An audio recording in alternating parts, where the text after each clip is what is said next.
So tahu, momentum is everything. Dr. John Maxwell mengatakan the law of the big momentum. Dan pada saat itu, dengan perlindungan Tuhan, Absalom berkata, baik, perkataan daripada Husai, kita tidak usah kejar. Kita rayakan saja kemenangan kita. Kudeta yang berhasil. Dan David sempat menyusun kekuatan. Firman Allah mengatakan Ahitofel melihat. Bagaimana saudara melihat penting? Dia melihat dia ditolak. Dia belum pernah ditolak seumur hidupnya. Semua orang memuji-muji Ahitofel. Semua orang berkata Ahitofel paling hebat sudah. Top, number one, numero uno. Dan ditolak. Siapa pernah ditolak dalam hidup saudara? Your pride will drag you down. Kesombongan dari Ahitofel membuat dia mengundurkan diri. Jangan biarkan hatimu tersinggung saudara. Lalu dia pulang ke desanya. Dia mengatur rumah tangganya. Lalu dia menggantung diri. Di mana-mana kita lihat hari ini, bahkan pengayom masyarakat yaitu polisi menembak kepalanya sendiri. Ada yang yaitu memutilasi anak kandungnya lalu bunuh diri. Why? Engkau biarkan ketersinggungan dalam hatimu. Kita lihat Saul, kapan dia tersinggung? Ketika Israel berperang melawan Filistin.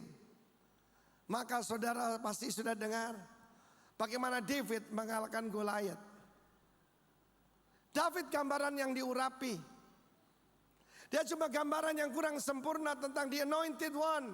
What happened in the Pentecost? Pada hari raya Pentakosta, maka putra mahkota itu kembali ke kerajaannya dan diurapi menjadi raja di atas segala raja, supaya di dalam nama dia bertekuk lutut semua yang di langit, di bumi dan di bawah bumi, bukan cuma sebagai raja tetapi juga sebagai great high priest, imam besar agung. Dan minyak itu turun. Mazmur 133 berkata, kejangkut daripada Harun sampai ke ujung jubahnya.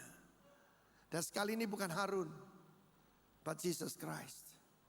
Tubuhnya ada di bumi. Dari 500 orang yang melihat Yesus naik ke surga, dan diberi perintah yang sama, wait until you are clothed with power from on high. Sampai kamu diperlengkapi, kamu diberi jubah, diberi urapan. Kuasa dari tempat tinggi cuma 120. Cuma 25%. Banyak dipanggil, sedikit dipilih. It's his body. Dan minyak itu turun atas mereka. Di situ digambarkan Roh Kudus sebagai tornado. Dan Roh Kudus sebagai api. Tapi hari ini saya berbicara kepada saudara sebagai minyak urapan. Lalu mereka pergi ke seluruh dunia menjadi saksi yang berkuasa. Jangan jadi orang beragama. Jadilah warga negara sorga yang berkuasa. Ada 3 musuh yang harus dikalahkan. 3S. Pertama self, keakuan, ego. Kedua sin. Dan yang ketiga Satan. Apa 3S? Self, sin, and Satan. Saul membiarkan hatinya tersinggung. Seharusnya dia bersuka cita. Dia bisa berkata begini, hai seluruh penduduk Israel, dengar baik-baik. I have found, aku telah menemukan penggantiku, yaitu David.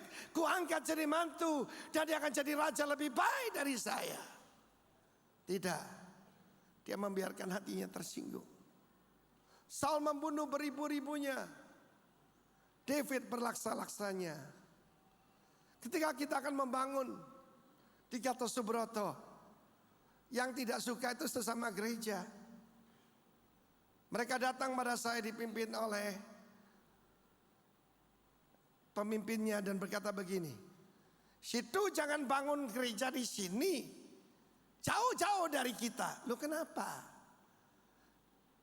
Saya kodok, kamu adalah gajah, diinjak mati saya nanti. Situ, dia bilang situ saudara. Situ supermarket, kita warung. Filosofi orang penting saya bilang. Dengar baik-baik ya, kita ini saudara. Kamu bukan kodok. Kok dia percaya loh dia kodok? Saya bukan gajah. Kamu bukan warung, saya bukan supermarket. Kita ini rekan. Oh tidak bisa saudara. Tetapi ketika orang iri pada saudara.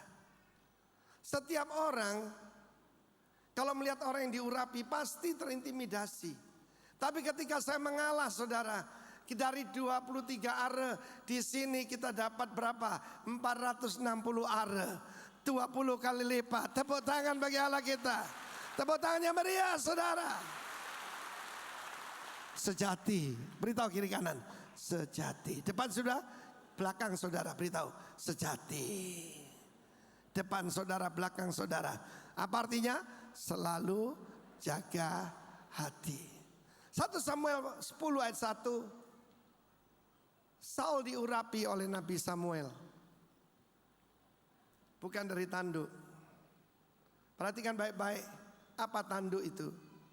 Tanduk itu pertama-tama artinya power. Kekuatan. Authority. Dan satu lagi. Presence. Hadirat. Apa yang membuat kita berbeda dengan orang lain?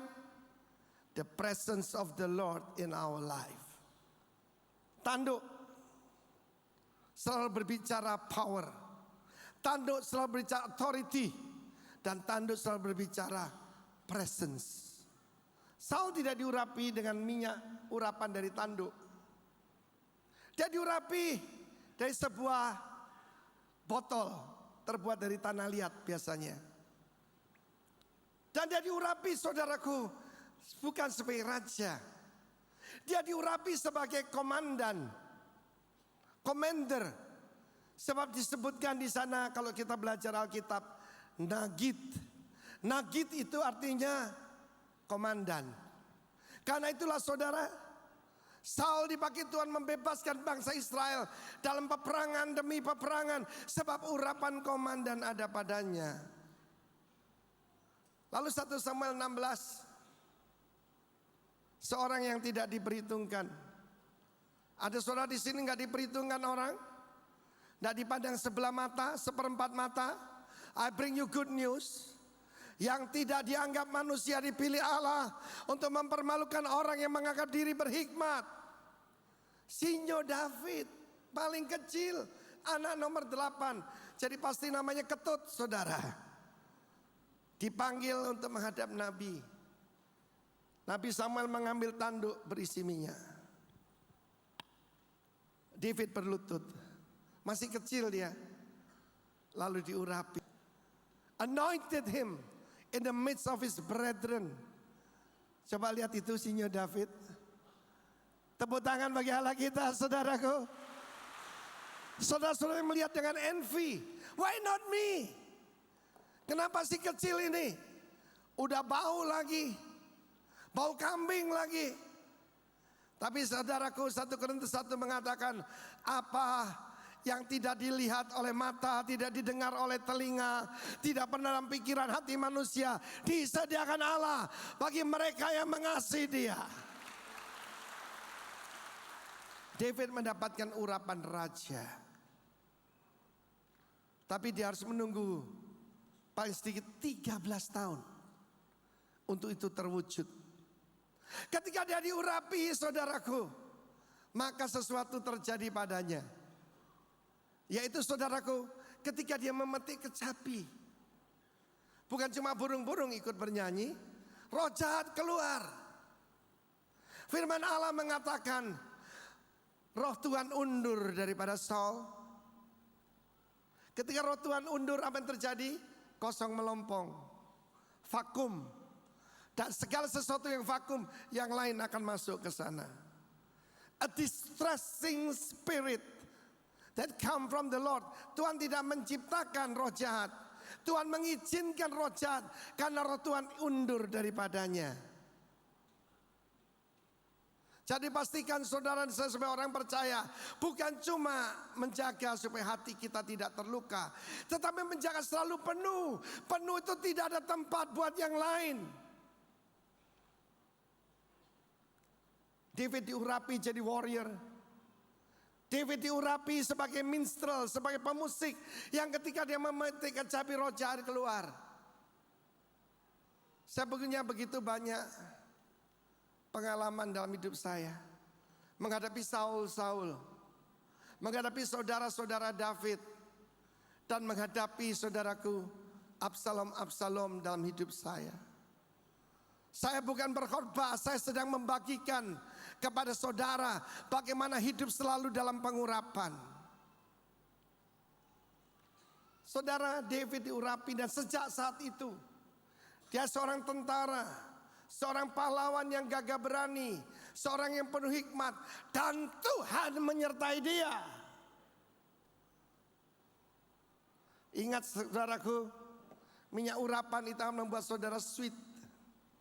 Minyak urapan menyebabkan luka hatimu sembuh. Minyak urapan itu akan membuat saudara berapi-api. Dan minyak urapan itu membuat saudara manis. Amen. Manis hatinya. Saudara yang kasih, Ahitofel membiarkan hatinya terluka. Akibatnya dia menggantung diri. What a waste. Betapa ruginya orang yang begitu hebat. Dia membiarkan hatinya terluka. Dari sahabat menjadi musuh. Dari seorang loyalis menjadi seorang yang berkhianat. Hanya karena luka hati, karena hanya tersinggung. Bagaimana dengan David? Kita lihat ciri-ciri orang yang diurapi. Orang yang diurapi Tuhan itu rendah hati, tidak mudah tersinggung. Ketika dia maju ke medan perang, dia datang tidak sebagai tentara, dia datang sebagai tukang antar makanan. Papanya memanggil dia, David, kirim kepada kakak-kakakmu dan kepada komandannya. Ini roti, ini keju. Dia mbak rantang, saudara. Dia tidak berkata gini, Papa, sorry ya Pak, aku ini diurapi jadi raja. Bukan camat loh Pak, bukan gubernur, raja Pak. Mosok aku nggawa rantang Pak? Enggak, dia pergi. Dan dia tetap kembali untuk menggembalakan kambing domba ayahnya. Ada orang berkata begini, Pak, kalau saya dipercaya lebih besar, saya akan lebih sungguh-sungguh. Saya bilang terbalik. Kalau sekarang aja lu gak sungguh-sungguh, lu gak akan mengalami apa-apa. Siapa setia dengan perkara kecil, dia dipercaya perkara yang lebih.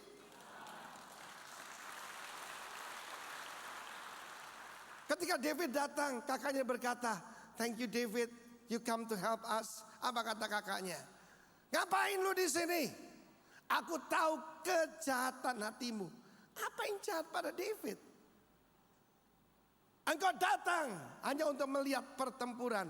Padahal mereka selama beberapa hari dimaki-maki, dan saudaraku biar mereka dimaki-maki, bahkan Tuhannya dimaki-maki, dan mereka tidak berani. Karena itu tepat sekali Reinhard Bonnke berkata bahwa kakak-kakak daripada David is professional but not anointed. Profesional tapi nggak diurapi. Tapi David non-professional but anointed. Saul ex-anointed. Bagaimana Goliath? Anti-anointing, anti pengurapan. Urapan akan membuat engkau berapi-api dan berani. Firman Allah mengatakan ketika dia dihujat, David tanya, loh kok tidak ada yang ngadepi orang jelek itu, yang tidak bersunat itu? Aku kecil tapi bersunat, artinya aku punya perjanjian dengan Yahweh. Dia menyembah Dagon, dia menyembah berhala. Kata, jangan keras-keras. Tapi barang siapa mengalahkan dia, pertama dia akan jadi menantu raja. Asik kan? Diberi hadiah yang besar. Dan keluarganya semua akan dibebaskan dari pajak. Akan dapat special privilege.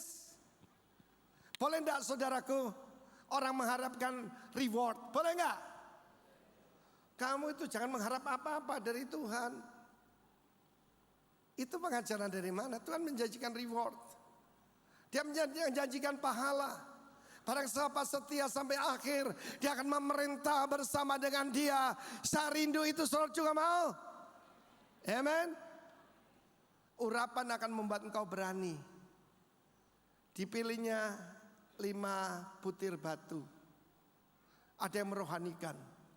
Saudara-saudariku, mengapa 5 batu, saudara? Bukan 6, bukan 7, bukan juga 4. Sebab 5 angka anugerah, saudaraku. Bukan, saudara. Saya bayangkan David naik ke atas gunung sebelum turun ke sungai. Dihitung ada berapa raksasa situ. Jiro Lupatmo, ada 5, saudaraku. Karena diambil 5 peluru.